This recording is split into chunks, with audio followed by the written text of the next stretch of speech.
Hello folks and welcome back to Parkitect. In this one we're going to do a couple of weird things. I fast forwarded a bit here because I just wanted to get some money and pay off loans and all that stuff, and I'm going to take another one out in a second. But while I was doing that, I decided that I want to build something that can just make us some money as quickly as possible. So I figured a fairly decent coaster would do that. We're going to have to take out a little loan to get it built, but that's okay. We can get all that done. So we're going to use kind of this out and back style coaster with a unusual type of coaster for it, the inverted twister.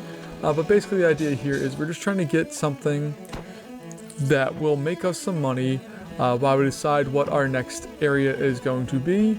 And I think I have a good idea of what that is, and that will pop up here towards the end. But I just kind of wanted to take some time and kind of just figure out better what I wanted to do. So I'm just playing with the coaster here, just trying to figure out all the right numbers and angles and stuff to get in there. I did want to put an inversion of some type in this because it's an inverted wooden coaster. It needs to have inversions, right? So we needed to figure that out, and I was going to... this shape here is just ridiculous. I love it, but it's just over the top ridiculous. So what we'll do instead is we'll have that twist into a half corkscrew, followed directly into a corkscrew, and then we can just make sure it's lined up and go into the brake run. My original idea here was to have like a lot of brakes so that I could get 3 or 4 trains on this. Now, it would never ever operate like that because there's just no reason. And I actually just took it down to 2 trains because 3 trains is just unnecessary. You're going to be sitting in the brake run not doing anything. But here's our first ride. That big sweeping turn's kind of fun. It's at the current border of our property where we're going to need to buy more of it. That's all well and good. So yeah, we got all of that.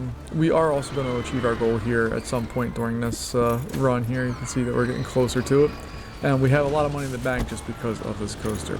But I'm not putting in any decorations, any theming, anything with this coaster. It is there just purely to make us money and hopefully repay itself rather quickly. We're even going to call it stopgap because it's just there as a stopgap to make sure that we have cash available to us. So I can kind of see the unthemed area versus the themed area. I still want to work on that themed area a little more and figure out some better solutions to that, but I don't have that right now. We are going to make something kind of a spectacle in that area of the park come nighttime eventually here, and we're going to spend some time working on fireworks, which is not something I spend a lot of time. There we go, we won. And the confetti goes forever, by the way. Like, this is like a significant amount of time that this confetti is rolling for, and yeah, zoom out, zoom in, that usually seems to get rid of it. But if you just kind of stay there, it goes forever.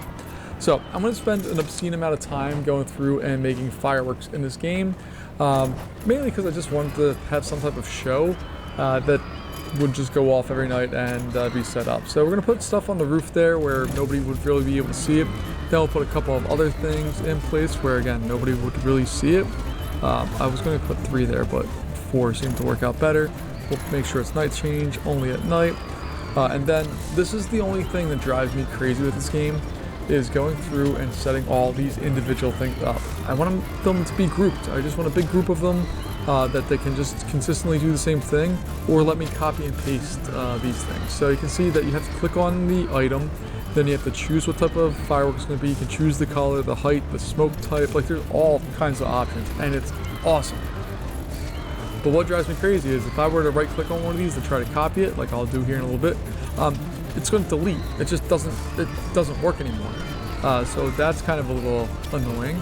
And like these 2 sparklers, they're going to be the exact same thing, the exact same time.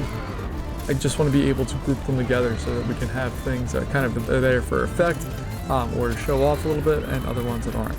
But I really appreciate like this little cone that comes up, or a little circle that comes up. You can choose where you want the fireworks to show up in that circle, and then you can raise the height of them. And as you raise the height of them, it changes the timing on there as well. So you can see we just have a little test version of it here. We also still need to involve all the fireworks on top of the bathroom first aid area that we put the little gold dinosaurs on. So we just have some work to do, nothing big deal. But this is a complete waste of time, but it did have a purpose, and that purpose was to keep my brain entertained while we gather up some money. Because if you look down on the bottom left-hand side there, we're starting to rack up a good chunk of cash that we're going to be able to do stuff with.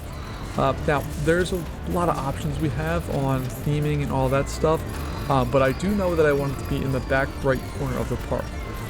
One, we don't have enough space on the other sides right now, and I also still want to clean up the area we're looking at right now to be a little bit more varied in its presentation. And if I'm trying to go in and buy land and add another area right next to that, I don't think I'm going to be able to give it the kind of consideration it needs and the looks that it needs to get cleaned up the way I want it to. So we're going to be able to afford a huge chunk of land, which is exactly what we were looking for. The only problem is that area that we have right there, the roller coaster does its out and back, well, it starts the back part of that in that area. So we are going to have to make sure that we take care of that, and we're going to have to change the layout of this coaster at some point. So looking through here, I'm thinking it's going to be kind of an Old Westy kind of area, and there's a couple of rides that scream Old West to me. We're going to have probably a log flume. We're probably going to try to get a River Rapids type ride. Clockwork, ooh, there's our fireworks, and then also the runaway train style thing. So I'm trying to hopefully get 4 rides in that area, and some of them are going to be rather high capacity. So I don't know if we're going to have to put those close to each other or how big this area is actually going to be. But we're going to correct for the problem that we had here just by putting it into a half circle and then a half loop, or half inline twist, excuse me, and go through. I believe that's called Immelman. Is that correct? Been a while since I've done airplane stuff. But yeah, we're just going to figure out the ending here. We'll put it in like a little half twist that you do invert on, but not like a terrible amount. And then kind of trying to come in for the ending here. I just wanted to make sure, one, everything was aligned, which I needed to get set up there. I love that M key, but also having something that's a smooth, nice transition at the end. So we have that. It works. It has almost the same ratings as the ride before it did, and it runs just 2 seconds shorter. So it's not a long haul for anything, and it has relatively close stats within 2 seconds and 2 of everything else. So now we're going to go in, and this area is going to be kind of I don't know if Old West is the right word, but more like a mountain town. So we're going to make some mountains and just try to figure out what we're doing here. This is something I'm still learning in this game of playing with the land and trying to do stuff.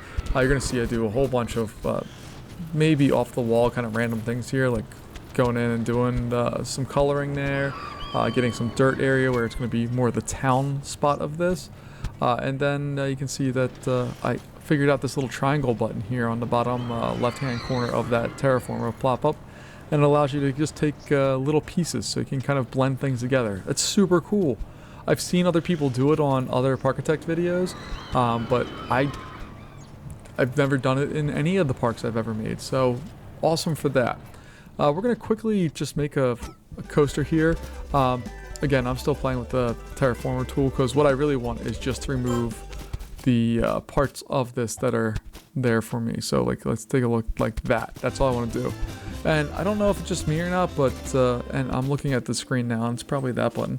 But I want to be able to remove certain corners of things, and I can't do that in this one. So I don't know. I'm used to the Roller Coaster Tycoon one where you can get the corners and do stuff. So we're gonna have this thing drop off into a tunnel right away, and it's gonna go up a pretty steep lift hill because we're not working with a ton of space. And we gotta consider that we do really want to put other rides that are gonna kind of mix and match through here. So we gotta give some space for that to happen, which is why you kind of see that whole right-hand side of that mountain I'm trying to avoid entirely because I want there to be able to be a ride there, and there's also room throughout some of the other parts of this so that we could have stuff there. So we're gonna just have that dive down, get that set in there, and then we're going straight into a brake run. Nothing big deal. Just want to do that, and then we'll get that lined up, and we have that thing in place. Now I'm going to put the line of where I think it wants to be right now, and get that stuff set up and let it actually test to make sure it works. But I'm not going to build out this whole area through the rest of this video because it's just going to take too much time, and I still need to kind of find a style that I'm looking for that I want to have in this one. So the coaster works fine. It's pretty much, it's a really strongly downhill ride. There's nothing going up except for the lift hill. I think everything else is downhill in this ride. So like most rides, yes, you have the lift hill as you're going downhill, but then you go up and down throughout that. This one is just straight down except for, oh, it goes up one time. Okay. So I'll see you next time. Thanks for joining me. Bye-bye.